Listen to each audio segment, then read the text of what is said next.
7.3 का क्वेश्चन 3 से हम लोग शुरू करेंगे। 7.2 का क्वेश्चन 1 और 2 दोनों मैंने बनाया है। पहले जो लोग आप नहीं देखे हैं इस 7.3 का पहला और दूसरा क्वेश्चन का सॉल्व, तो पहले जाकर इसको देखिए, तब इस पर तीसरा नंबर से आप इस वीडियो में देखिएगा। वीडियो पसंद आए तो ज़रूर लाइक कीजिए। जो अभी तक सब्सक्राइब नहीं किए हैं सब्सक्राइब कीजिए और वीडियो को अंत तक देखिए। अब जैसे क्वेश्चन 3 हम लोग बनाने वाले हैं। क्वेश्चन 3 में कह रहे हैं कि शीर्षों 0-1 2 1 0 3 वाले त्रिभुज की भुजाओं के मध्य बिंदुओं से बनने वाले त्रिभुजों का क्षेत्रफल ज्ञात कीजिए और इस क्षेत्रफल का दिए हुए त्रिभुज के क्षेत्रफल के साथ अनुपात ज्ञात कीजिए। तो क्वेश्चन को आप समझ लिए कि जो अगर त्रिभुज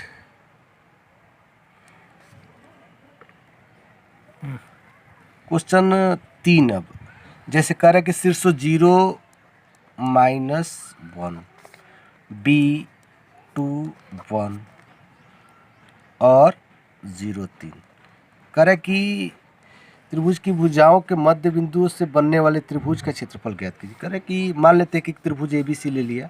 इसमें पहले बिंदु का जो नियामक दिया था वो उस A के सामने लिख दिए, B के सामने दूसरा बिंदु का, C के सामने तीसरा बिंदु। अब कह रहा है कि इस त्रिभुज में मध्य भुजाओं मतलब इस भुजा का मध्य बिंदु, इस भुजा का मध्य बिंदु और इस भुजा का मध्य बिंदु से जो त्रिभुज बनता है उसका क्षेत्रफल ज्ञात करते हैं। तो चलो पहले बात करते हैं मध्य बिंदु। आपको 7.2 में भी बताए थे कि मध्य बिंदु निकालना कैसे जाता है। आपको मालूम होगा कि अगर कोई रेखा 7.2 में बहुत बार इस तरह का सवाल आया था मध्य बिंदु से संबंधित। फिर भी एक बार कि अगर कोई रेखा AB हो, चाहे कोई भी रेखा हो, PQ हो, चाहे कुछ भी हो, अगर पहले बिंदु का नियामक मालूम है, दूसरे बिंदु का नियामक मालूम है और अगर कहा जाए कि P इसका मध्य बिंदु हो, तो मध्य बिंदु का नियामक कैसे निकालते हैं? x1 जोड़ x2 बटा 2, y1 जोड़ y2 बटा 2। इसी तरह हम AB का एक मध्य बिंदु P ले लेते हैं और P का निर्देशांक इस सूत्र से x1 जोड़ x2 बटा 2 यानी 0 जोड़ 2 2 हुआ, 2 बटा 2 2 बटा 2 1 1 माइनस 1 0 बटा 2 यानी 0। मैं लिख दे रहा हूँ इसको। जैसे मान लो कि P का निर्देशांक निकालना है तो x1 है 0 प्लस 2 बटा 2, y1 है -1 जोड़ 1 बटा 2 यानी 2 में 0 जोड़ेंगे 2 बटा 2 यानी 1 और 1 में से 1 घट गया 0 बटा 2 यानी P का जो निर्देशांक हुआ 1 और 0। ठीक इसी तरह BC का मान लेते हैं कि मध्य बिंदु Q है, तो Q का निर्देशांक निकालते हैं। तो Q किसका मध्य बिंदु है? BC का। तो BC के लिए x1 y1 और x2 y2।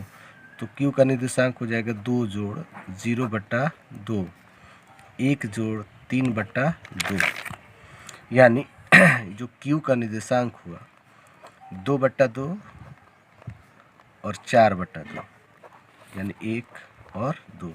Q का जो निर्देशांक हुआ वो 1 2 हुआ यानी इसका निर्देशांक 1 2। इसी तरह AC का भी मध्य बिंदु R ले लेते हैं।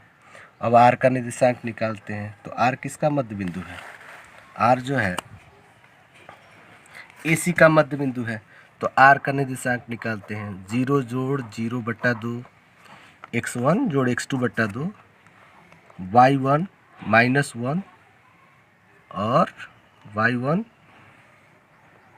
-1 जोड़ 3 बटा 2 यानी R का जो निर्देशांक हुआ सीधे लिख दे रहे हैं 0 0 0 0 बटा 2 0 हुआ और 3 में से 1 गया 2 2 बटा में 2 1 यानी R का जो निर्देशांक हुआ 0 1 हुआ।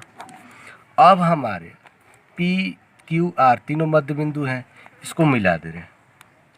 इसको मिलाए तो एक त्रिभुज बन गया PQR। अब क्वेश्चन में यही कह रहा है कि आप PQR का क्षेत्रफल पहले निकालिए। तो पहले हम PQR का क्षेत्रफल निकालेंगे। तो त्रिभुज का क्षेत्रफल का जो सूत्र लिखवाए थे उसी पर PQR का क्षेत्रफल हम निकालेंगे। तो कैसे निकाल तो हम त्रिभुज पी क्यू आर का क्षेत्रफल निकालते हैं। पहले मध्य बिंदु से बनने वाला जो त्रिभुज है पी क्यू आर, उसका क्षेत्रफल निकालते हैं। तो त्रिभुज पी क्यू आर का जो क्षेत्रफल हुआ, सूत्र वही होगा 1/2 modulus x1 y2 minus y3 plus x2 y3 minus y1 plus x3 y1 minus y2। तो नाम के अनुसार ही चलते हैं। P पहला बिंदु, Q दूसरा बिंदु, R तीसरा बिंदु, यानी x1 y1 P को कहेंगे, Q को x2 y2 और R को x3 y3। तो चलिए बैठाते हैं। 1/2 इसके अनुसार x1 क्या हो गया 1, y2 minus y3 2 minus 1 plus x2 1 y3 minus y1, तो y3 क्या है 1 माइनस 0 प्लस x3 क्या है, x3 है 0, y1 0 माइनस y2 2। अगर आपको ज़्यादा दिक्कत होती हो तो आप यहाँ लिख लीजिए x1 क्या है, यहाँ पर लिख लीजिए x1 बराबर 1, y1 बराबर 0, x2 बराबर 1, y2 बराबर 2, x3 बराबर 0 और y3 बराबर 1। यानी P वाले जो बिंदु है इसको x1 y1, Q वाले को x2 y2 और R वाले को x3 y3। अब चलिए 1/2 1, 2 में से 1 घटा 1 1 1 0 माइनस 2 1/2 1 1 और 0 में किसी से गुना करेंगे क्या होगा 0, तो 1/2 1 1 2। और चूंकि ये धनात्मक है तो बाहर निकलेगा तो पॉजिटिव ही निकलेगा, तो 1, यानी इसका क्षेत्रफल 1 वर्ग का ही हुआ। तो इस क्वेश्चन में 2 भाग है। पहला कह रहे थे कि ये जो पी क्यू आर है, मतलब मध्य बिंदु से बनने वाला जो त्रिभुज, उसका क्षेत्रफल, तो उसका क्षेत्रफल निकाल लिए 1 वर्ग इकाई। अब कह रहा है कि जो इस क्षेत्रफल का, मतलब इस मध्य बिंदु का जो क्षेत्रफल, उस क्षेत्रफल का जो दिया गया त्रिभुज है, जो हमारा जो दिया गया त्रिभुज क्या है ABC, उससे अनुपात ज्ञात करना है। ठीक, त्रिभुज ABC का क्षेत्रफल निकालते हैं। तो ABC का क्षेत्रफल निकालने के लिए क्या करेंगे, त्रिभुज का क्षेत्रफल, यहाँ पर A x1 y1, B x2 y2 और C x3 y3 सीधे इसी सूत्र पर बैठाते हैं। तो लिखा जाए 1/2 x1 into y2 minus y3 होता है। तो चाहे आप सूत्र लिख लीजिए, पहले बार बार सूत्र लिखना जरूरी नहीं है, लेकिन सुविधा के लिए आप लिख सकते हैं x3 y1 माइनस y2। तो A का जो निर्देशांक है x1 y1, तो A बिंदु जो है इसको हम लिख ही लेते हैं x1 0, y1 minus 1, x2 2, y2 1, x3 0, y3 3। अब इसको सीधे बैठाते हैं 1/2 x1 कितना है जी 0 है, तो 0 लिखते हैं यहाँ पर, y2 माइनस y3, तो y2 है 1, y3 है 3, x2 है 2 प्लस 2 है 2, y3 माइनस y1 यानी 3 माइनस y1 माइनस 1 है तो minus minus plus, x3 0, y1 minus y2, y1 minus 1, y2 minus modulus 1 1/2। 0 में आप किसी से भी गुना करेंगे तो 0 हो जाएगा, वैसे लिख देते हैं। -3 में से 1 गया, क्या होगा -2, 2 3 1 4 और 0 गुने -2, तो 1/2 0 हुआ, 4 दूनी 8 हुआ और 0 हुआ। और इस तरह 8/2 सीधे लिखते हैं, क्योंकि 8 बाहर निकल जाएगा, 8 धनात्मक है तो 2 चौका 8, यानी 4 वर्ग इकाई। तो क्वेश्चन में क्या कह रहा था कि जो त्रिभुज, जो मध्य बिंदु से बना त्रिभुज है उसका क्षेत्रफल और जो दिया गया त्रिभुज है उसका क्षेत्रफल का अनुपात ज्ञात कीजिए। तो सीधे लिख देते हैं त्रिभुज PQR का क्षेत्रफल बटा में त्रिभुज ABC का क्षेत्रफल। तो इसका क्षेत्रफल 1 ले आए थे, इसका क्षेत्रफल 4, अनुपात पूछ रहे थे, इसको 1:4 कह सकते हैं। तो इस तरह आपका क्वेश्चन 3 बन गया। क्वेश्चन 4 लिया जाए, करें कि उस चतुर्भुज का क्षेत्रफल ज्ञात कीजिए जिसके शीर्ष इसी क्रम में -4 -2 -3 -5 3 -2 और 2 3। क्या करते हैं, एक चतुर्भुज बनाते हैं। जैसे चतुर्भुज ABCD बना लिया और पहला जो बिंदु है इसको A कर दिए, दूसरा बिंदु B, तीसरे को C और चौथे को D, और जो निर्देशांक दिया है क्रमशः बैठा दिए, पहले वाले को पहले के सामने, दूसरे वाले को दूसरे के सामने। कह रहा है कि इसका क्षेत्रफल बताइए। अब इसका क्षेत्रफल निकालना थोड़ा मुश्किल हो रहा है क्योंकि चतुर्भुज का कोई क्षेत्रफल का सूत्र तो लिखवाया नहीं है। तो क्या करते हैं, क्या इस चतुर्भुज को 2 त्रिभुज बनाया जा सकता है? एकदम बनाया जा सकता है। इसके लिए क्या किया जाए, P से D को मिला दें। अब जब B से D को मिलाते हैं तो ये जो चतुर्भुज है 2 त्रिभुज बन जाता है। अब क्या करते हैं कि हम इस त्रिभुज का क्षेत्रफल निकाल लेते हैं ABD का, और फिर इस त्रिभुज का, और दोनों को जोड़ देंगे तो चतुर्भुज ABCD का क्षेत्रफल निकल जाएगा। तो निकालते हैं त्रिभुज ABD का क्षेत्रफल।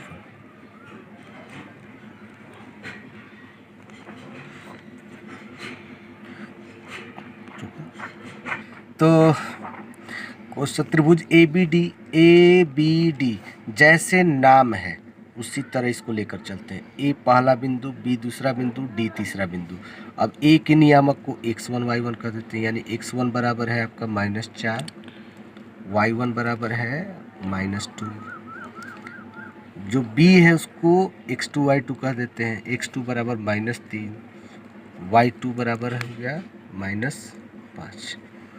x3 जो है इसको D कह देते हैं, 2 और y3 3। अब सूत्र है बैठा देना है केवल 1/2। बताए थे कि आप इस तरह भी मॉडुलस का चिन्ह लिख सकते हैं, आपके NCERT की बुक में इसका इसी तरह प्रयोग किया गया है।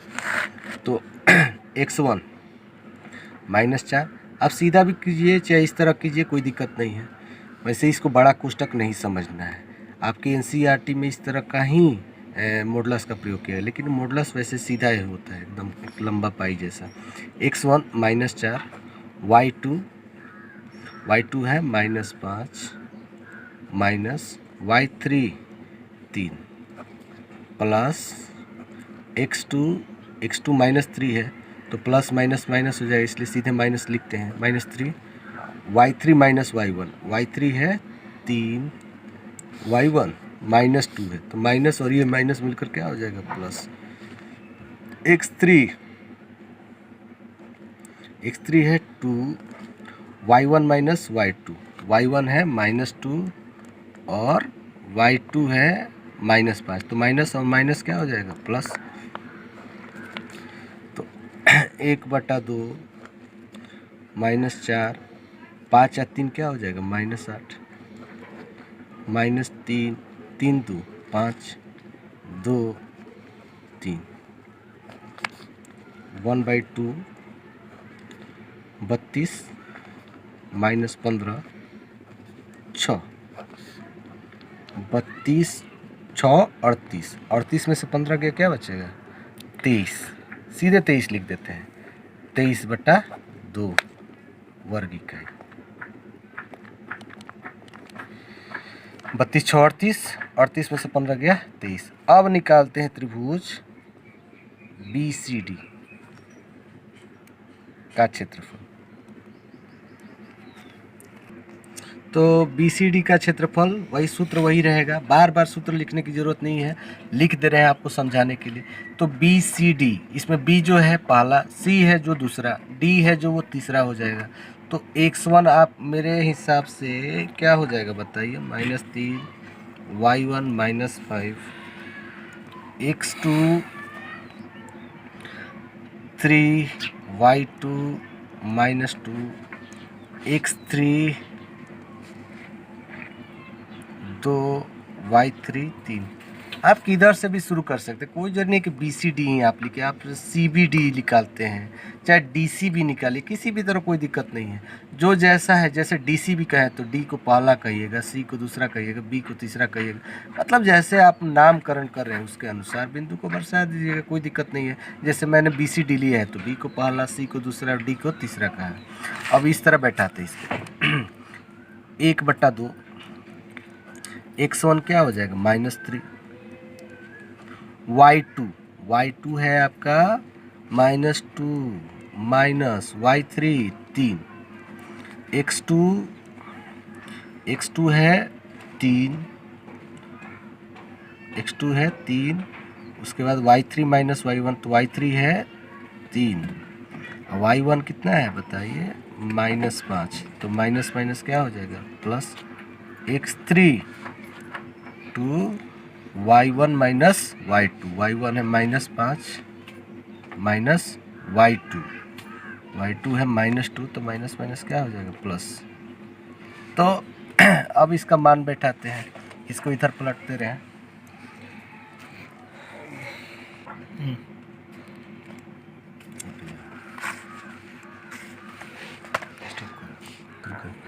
मैंने इस इधर वाले को इधर लिख लिया ताकि आपको सामने आए। 1/2 -3 2 3 क्या हो जाएगा -5, 3 5 3 8 2 -3